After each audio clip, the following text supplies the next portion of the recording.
Olá, pessoal. Bem-vindos aí a mais um Papo B2B. Obrigado a todos que já vêm nos acompanhando há um bom tempo e agora nessa retomada também. Para quem não me conhece, sou o Paulo, Head de Vendas aqui da Plumes. Hoje eu estou com um baita convidado aí que eu sou fãzaço há um bom tempo, que é o Gustavo Pagotto, fundador aí da Pipe Lovers. Mais de 15 anos de experiência aí nas áreas comerciais, né? Já liderando times, já passou por empresas aí que deve ter ouvido falar de nome já, né? TOTUS, LinkedIn, Acreditas. Mas eu vou chamar ele para se apresentar um pouquinho aqui também e dar um alô para vocês. Fala aí, Gustavo. Fala, Paulo. Tudo bem, cara? Obrigado aí pelo convite. Como sempre, é um prazer poder compartilhar um pouco da minha experiência e todo dia com as tecnologias de vendas, as metodologias, tudo avançando muito rápido, né? Então, eu brinco que o pessoal fala, pô, eu assisto vários podcasts seus, eu assisto várias aulas. Que bom, cara. Sempre venha para próximo, porque tem alguma coisa que eu provavelmente aprendi ontem e eu vou tentar compartilhar o que eu tiver de mais novidade aí para todo mundo. O bom do mercado de vendas é isso, né? Sempre surgem coisas novas para aprendermos, testarmos no dia a dia, né? Isso que é mais bacana. Então, compartilhar sua experiência, seu conhecimento aí é fantástico, tá, Gustavo? Como falei, sou um fãzaço seu e realmente não estou falando aqui fazer média, tá acompanhando muito suas pubs aí, então realmente estou bem feliz de ter esse papo com você hoje, tá? Ainda Cara, mais. sabe que é, desculpa te interromper, sabe que é É legal, cara, disso? Quando eu saí do mundo corporativo, né, onde eu estava ali na função de diretor de vendas, head de vendas, para começar o meu negócio, a minha grande preocupação era, cara, será que eu consigo viver de compartilhar conteúdo sobre vendas? Meu grande medo era que as coisas evoluíssem tão rápido e eu perdesse o calor da trincheira, né? E isso foi uma das coisas que mais me estimulou a começar aqui a Pipe Lovers, né? Que hoje é a maior universidade de vendas B2B no Brasil. Cara, eu preciso ter uma operação de vendas aqui para conseguir colocar em prática as coisas que a gente compartilha. Então, eu posso dizer também, além de compartilhar conteúdo, que a gente também vive uma operação de vendas crescendo bastante. O animal, Gustavo. Eu acho que a gente tem um tema hoje que deve ser novidade para muita gente, eu imagino, percepção pura, tá? E aí eu vou deixar você realmente conduzir aí com o seu conhecimento, que é Power Maps, né? Como que isso ajuda em negociações, principalmente de grandes contas. E eu acho que a gente tem que começar, de fato, pelo começo, trazendo para a galera o que é o Power Maps, né? E por que é vantajoso essa técnica, essa metodologia em grandes contas, Pagotto? Vamos lá, cara. Primeiro, acho que tem um contexto importante por trás, que é as vendas, principalmente para as grandes contas, elas estão cada vez mais complexas. São mais pessoas envolvidas, são mais informações disponíveis, informações online, no YouTube, em blog, em ferramentas de AI. Então, tem muita gente envolvida dentro de um processo comercial e o papel do vendedor, ele passa a ser alguém que vai guiar o cliente ao longo da jornada de compra. A gente tem um papel importante de fazer isso. E não é simplesmente como a gente olha no CRM, no nosso Kanban ali, né? Olha, eu tenho um lead, que vira um prospect, que vira uma oportunidade, que vira uma negociação, que vira um fechamento. Numa venda complexa, esse negócio é meio volátil, né? É. Eu tenho falado em algumas palestras aqui que o cliente ele tem orbitado ao redor de conteúdo desse fornecedor. Então, para ajudar a orquestrar melhor o processo comercial, surge o conceito do Power Map, que, traduzindo para o português, é um mapa de poder, né?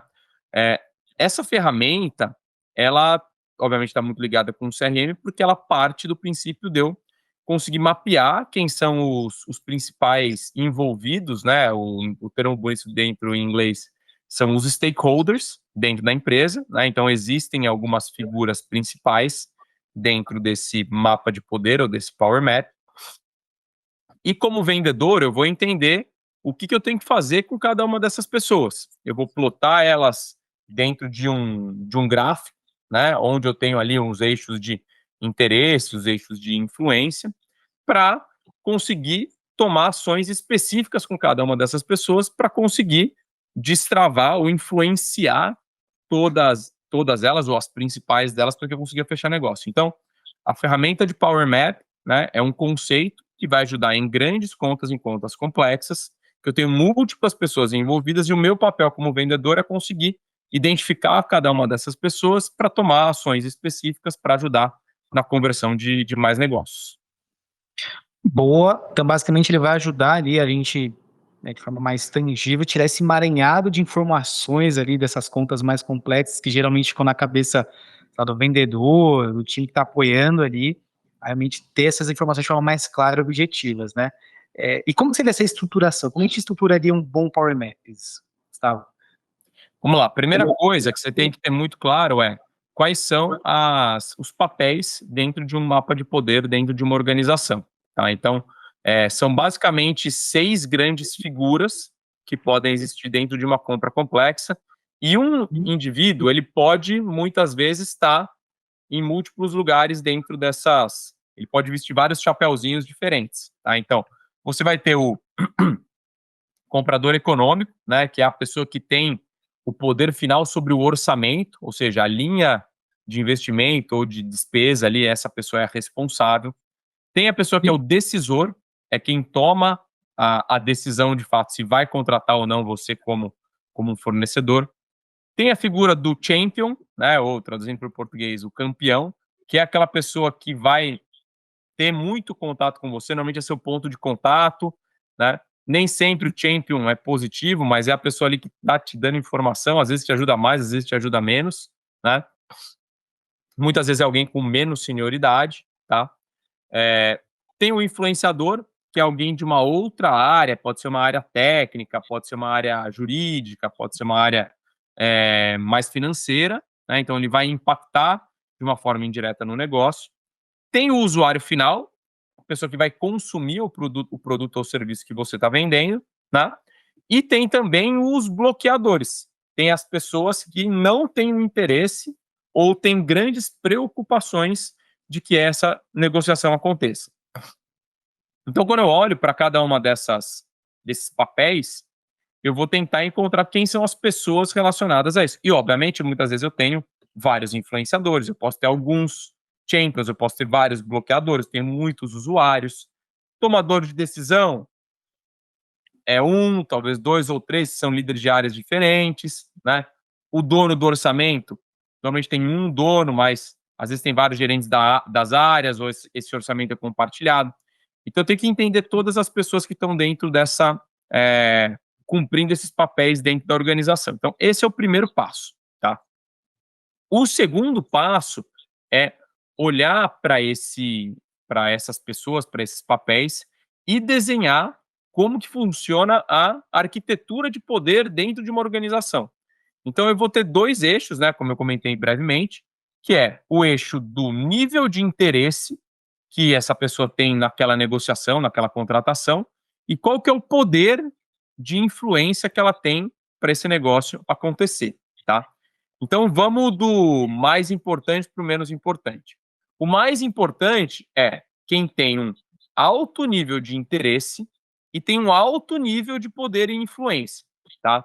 Nesse caso, são as pessoas que eu tenho que gerenciar de perto, né? São as pessoas-chave numa negociação, normalmente vai ser o champion, vai ser o comprador econômico, são pessoas que estão muito conectadas com aquele projeto que vai mudar de fato o dia a dia na vida pessoal delas e na vida corporativa, tá? Então, tem que gerenciar bem de perto essas pessoas que têm alto nível de interesse e alto poder de influência. Depois, eu tenho as pessoas que têm um alto nível de poder e de influência, né? Mas elas têm um interesse médio ou baixo, né? Então, muitas vezes ali é o decisor de fato, é um vice-presidente, é um diretor, ele tem o poder, ele manda, ele diz que sim ou que não, tá? Mas ele não tá ali, não é a coisa crítica do dia a dia daquela pessoa. Vou dar um exemplo aqui dentro da minha empresa, né? A gente recentemente mudou a nossa plataforma de tecnologia para disponibilizar os conteúdos da PyClobras para os nossos alunos. Mudar a plataforma era uma coisa importante para mim? Sim, eu sou o decisor sobre essa plataforma, né? Mas isso aí vai sair lá do meu orçamento de produto e o meu gerente, head de produto, que estão olhando para isso, estão todos os dias ali sendo gerenciados todo dia pelo fornecedor. Eu preciso ser o quê? Eu preciso estar satisfeito com esse fornecedor, eu preciso ter certeza que o que está acontecendo é bastante relevante. Aí eu tenho o quê? Eu tenho as pessoas que têm um alto nível de interesse, mas elas têm um poder de influência um pouco menor, tá? Ou seja, a pessoa ela não bloqueia nem toma decisão de compra, mas isso vai impactar o dia a dia dela de alguma forma. Então, são pessoas que estão cumprindo papéis que eu preciso manter elas informadas. Podem ser os usuários finais, podem ser os gestores das áreas que são usuárias finais, e elas podem também me informar. Então, eu tenho que estar próximo delas para garantir que, pô, estão sabendo o que está acontecendo. E tem um público ali que tem pouco interesse, tem pouca influência, mas pode ser que te atrapalhe, tá? Então, é o público que eu vou estar monitorando. Me demanda pouco esforço, mas eu preciso monitorar, garantir que não tem nenhum problema. Em geral, os bloqueadores estão dentro dessa área, né? Os bloqueadores, eles não são os decisores, alguns sim, né? Mas tem que estar monitorando. Então, isso que eu falei não é um quadro fixo.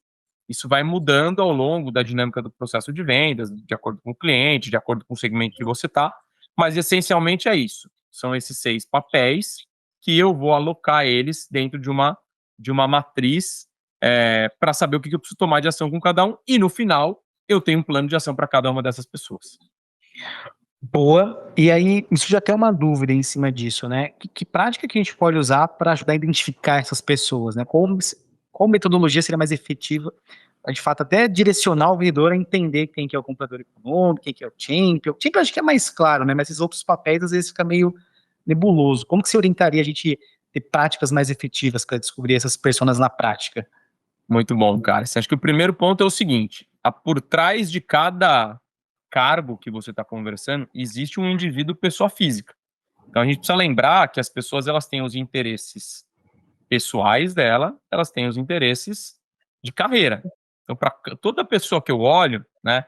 E aí é que eu vou fazer uma das minhas analogias mais comuns. Eu sou palmeirense, fanático, doente, o ano não está começando muito bem pra gente, mas eu olho lá para presidente do Palmeiras e eu falo, cara, qual que é o interesse dessa mulher aí, né?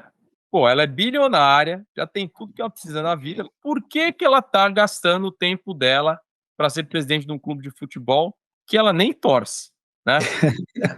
Vamos lá. Então, eu falei assim, cara, assim, tem algum interesse por trás. Ah, é um interesse de visibilidade, é um interesse político, é um interesse de ego, ela quer fomentar as marcas da empresa dela, né?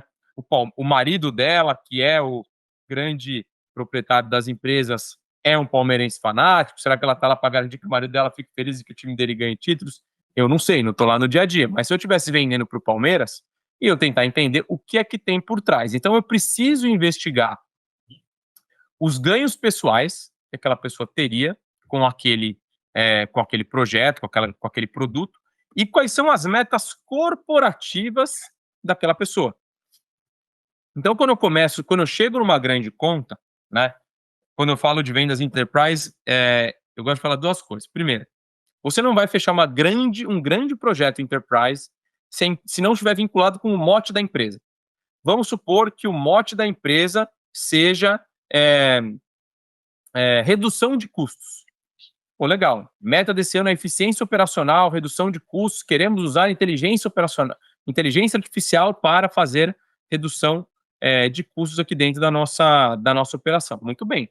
Cara, se você sabe que esse é o mote da empresa no ano, é o projeto estratégico, você tem que tentar vincular a sua venda com aquilo. E entender com todos os seus stakeholders como que ele ou ela está trabalhando para atingir os objetivos da empresa, certo? Próximo passo é, cara, mas, pô, reduzir custos, ser mais eficiente, pode ser que essa empresa tenha um layoff. Como que esse layoff pode impactar você ou a sua área? Será que você corre o risco de perder emprego? Ou será que a sua área passa a ser mais estratégica porque você vai conduzir iniciativas que são mais escaláveis e você vai ganhar mais visibilidade dentro desse contexto? E você começa a olhar para o lado pessoal da pessoa. O lado pessoal da pessoa é esquisito, né?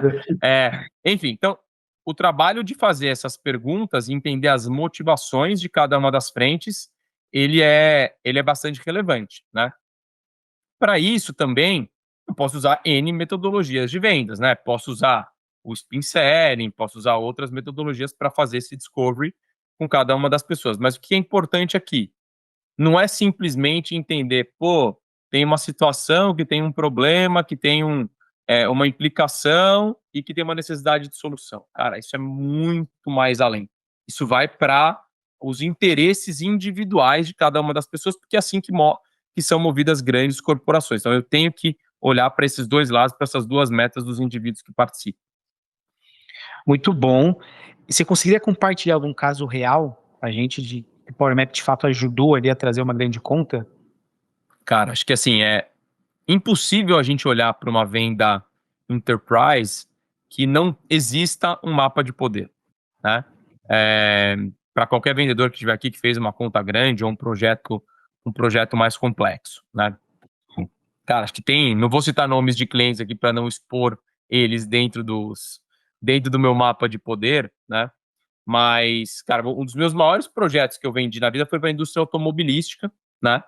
E a indústria automobilística já vem há algumas décadas numa vibe de redução de custo, né? Na época eu vendi uma plataforma de comunicação interna, né? E eu fui abordado pela área de compras, o que é muito raro quando você está falando de uma área de um projeto de tecnologia, né? E a área de compras me procurou na época eu trabalhava na TOTS, e eles queriam contratar lá uma plataforma de comunicação, a gente tinha uma plataforma ali de comunicação interna, e eles queriam uma proposta. Eu falei, opa, cheguei atrasado, né? Porque um projeto desse tamanho, vim na área de compras procurar, alguém já tinha drivado todo esse projeto. Definitivamente não era um projeto da área de compras, mas a área de compras era alguém que tinha um papel importante dentro dessa negociação, né? Então, quando eu olho ali para as figuras, qual que era o papel dentro da área de compras? Ele era um grande influenciador do processo, porque ele ia conversar com vários fornecedores, ele ia listar os preços, mas quem ia decidir era a área de negócio. Quem tinha o budget era a área de marketing. Quem ia consumir esse produto? Naquele momento não tinha a menor ideia. Quem eram os bloqueadores? Eu também não conhecia. Falei, legal, pô, tenho interesse, podemos fazer uma proposta, mas eu preciso conversar com o dono do projeto. Muito bem, fui lá conversar com o gerente de comunicação, que era uma plataforma de comunicação, gerente de comunicação, ele ia tocar esse projeto no dia seguinte.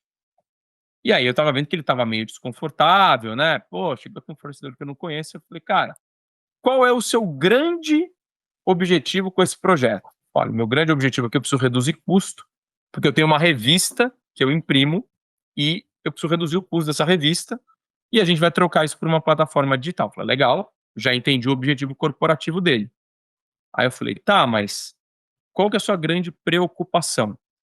A minha grande preocupação é que esse projeto vai mudar aqui com várias funções dentro da empresa e eu não quero ser o responsável por atrapalhar a carreira de várias pessoas. Opa, eu já entendi qual era a preocupação dessa pessoa que estava lá por muitos anos.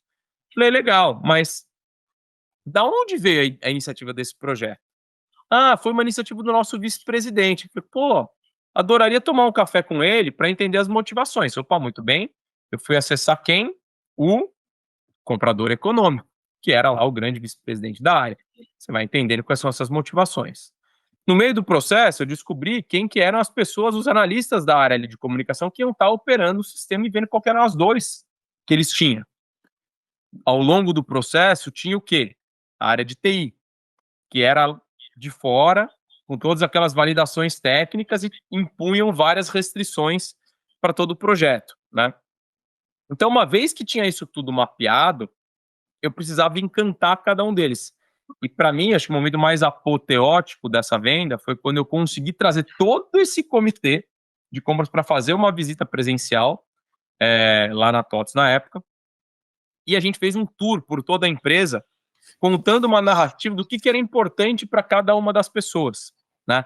Por exemplo, a parte que a gente chegou lá na área de data center, etc., e tava o pessoal da TI falando, pessoal, lembra que vocês tinham as dúvidas sobre a TI? Tá aqui, ó, o responsável pelo data center, ele que respondeu todas as perguntas de vocês. Então, é conduzir um processo de vendas sabendo quais são os checks que eu precisava dar para chegar lá no final, né? Então, enfim, quando a gente fala que cada venda tem uma história, ela passa por esses personagens. Então, a gente tem que encontrar esses personagens e saber o caminho que a gente quer navegar com eles ao longo de toda a trajetória. Pô, animal. Você vê na prática, né, que ferramentas como IA, né, que está meio que na moda agora, a gente está tentando colocar IA em tudo que é possível para aumentar a produtividade, eficiência. Você vê que a IA pode ajudar na estruturação desse Power Map ou alguma outra ferramenta que você tenha visto de mercado aí pode facilitar ou dar de fato essa produtividade na elaboração do Power Map? Cara, assim, a IA hoje é um dos papéis, é uma das ferramentas que mais vai ajudar na construção desses Power Maps, né? Então vamos imaginar assim, eu estou vendendo para uma empresa de capital aberto. Por onde eu começo? Pô, vai lá no site da B3, da Bolsa, pega os reports, vai na área de investidores da empresa, baixa os relatórios, joga dentro da e fala, cara, quais são os objetivos estratégicos dessa empresa? Quais são os grandes projetos? O que está acontecendo aqui? O que está mudando nessa organização? Pô, legal. Como que as minhas soluções podem ajudar essa empresa? Beleza. Eu estou falando lá com a área de vendas, com a área de marketing, com a área de TI. Quais são os grandes gargalos? Então, eu vou construindo, junto com a AI, esse caminho de quais são as perguntas, quais são as dores, quais são as metas corporativas de cada um, quais podem ser os bloqueios. Então, ele me ajuda a fazer as perguntas para entender o interesse de cada um. Acho que isso aqui é um elemento muito chave. Quando eu vou apresentar as propostas, valido com a AI. Ó, baseado no meu Power Map, o que pode ter aqui de preocupação de cada uma das pessoas. Então, eu faço esse teste antes de ir para a prática. E acho que também o que definitivamente é uma das ferramentas mais importantes para construir o Power Map é o LinkedIn e o LinkedIn Sales Navigator, né? Vão ser ferramentas aí que vão ajudar a te dar acesso. Quem são essas pessoas? Muitas vezes tem um monte de pessoas no mapa que você não conhece, né? Ponto importante sobre o mapa de poder, sobre o Power Map. Você não vai no dia 1 ter todo mundo. Você vai construindo gradativamente. Em cada reunião você vai encontrando novas pessoas, né? E aí, pergunta importante. Cara, qual que é o seu papel dentro desse projeto? O que não pode dar errado? O que você precisa que dê certo? Então, você vai entendendo as motivações de cada uma dessas pessoas e você vai garantindo para elas que o seu papel ali é ser o embaixador de que os interesses delas sejam cumpridos. Tá? Então, a AI e o LinkedIn são ferramentas muito chave para conseguir conduzir. Boa, Pagotto. E para a gente finalizar, você vê alguma outra metodologia, né, além do Power Map, que pode ajudar, você recomenda de fato ali na condução de grandes contas? Cara, uma metodologia que o pessoal tem usado muito e está muito vinculado com o Power Map é a metodologia do MEDDPICC, né? Medpic. MEDDPICC,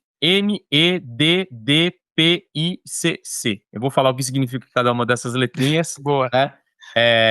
E é maravilhoso, né? Porque o pessoal vai inventando novas metodologias, várias letras, com o objetivo do quê? O objetivo de garantir que a gente conseguiu mapear tudo. Pô, por que tanta letra? Pô, era bem mais fácil o spin, o bunch. Cara, uma venda complexa, uma grande conta, você precisa mapear mais coisas, né? Então, o M é de métricas.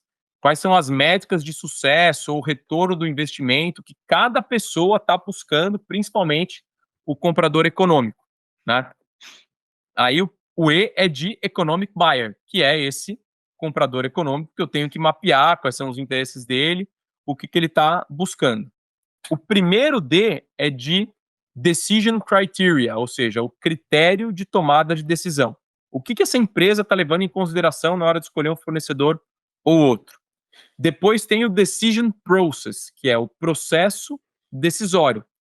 Por onde que passa, vai ter RFP, vai ter demonstração, vai ter prova, enfim, tudo que precisa acontecer até chegar lá. Tem cadastro de fornecedor, tem ordem de compra, tudo que precisa acontecer para fechar negócio. Depois, qual que é o paper process?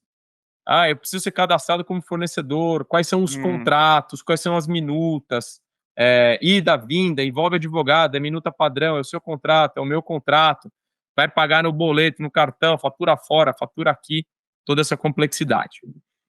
O I é de identifying pain, ou seja, identificar a dor. Então tem que estar muito claro qual é a dor, qual é o problema que eu estou resolvendo. O C é quem é o seu champion, o seu campeão, e o outro C é de competition, que é os competidores. Então, essa metodologia, ela te ajuda a ter uma visão bem clara de todo o mapa de poder, né?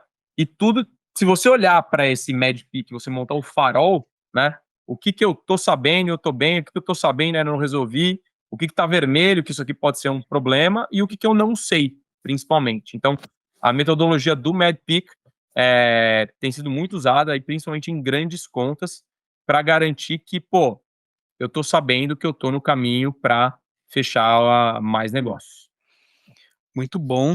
Eu acho que vale aí um outro bate-papo para a gente trazer um pouco mais aprofundada essa nova metodologia, muito interesse em conhecer mais a fundo. E é como a gente falou no início, né? Vendas, cada dia vão surgindo novas técnicas, novos métodos, que o comprador do outro lado também vai evoluir, né? Vai aprendendo, é muita informação que eles recebem hoje, então, se o vendedor realmente não estiver disposto a sempre aprender alguma coisa nova, vai ficar para trás. Mas, Pagotto, show de bola. Eu acho que foi um tema aí bem legal. Quer deixar alguma palavrinha final pro pessoal? Como te encontrar? Fazer algum outro comentário? Vamos lá, gente. Acho que primeiro de tudo agradecer mais uma vez e fazer o convite que eu sempre faço em todas as vezes que eu estou no podcast. Me sigam aí nas redes sociais, @Gu Pagotto, com 2 T's, no Instagram, Gustavo Pagotto no LinkedIn. E também convido vocês a seguir a minha newsletter. Tem uma newsletter sobre vendas B2B. Vai lá no nosso site, pipelovers.net. Vocês conseguem assinar a nossa newsletter gratuita. Todos os dias ali a gente está mandando conteúdo sobre vendas B2B. Lá dentro tem o nosso blog, enfim.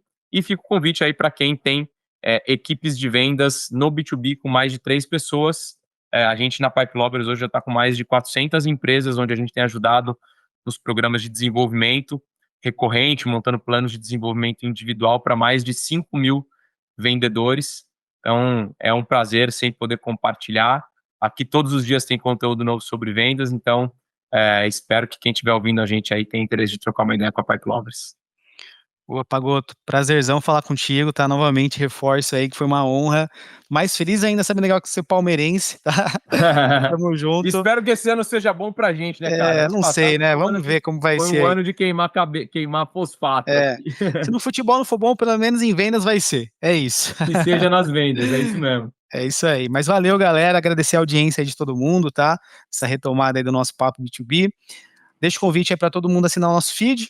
E é isso, a gente vai ficando por aqui e até o próximo papo aí, B2B. Fechou? Valeu, galera. Valeu, gente. Um abraço. Tchau, tchau. Abraço.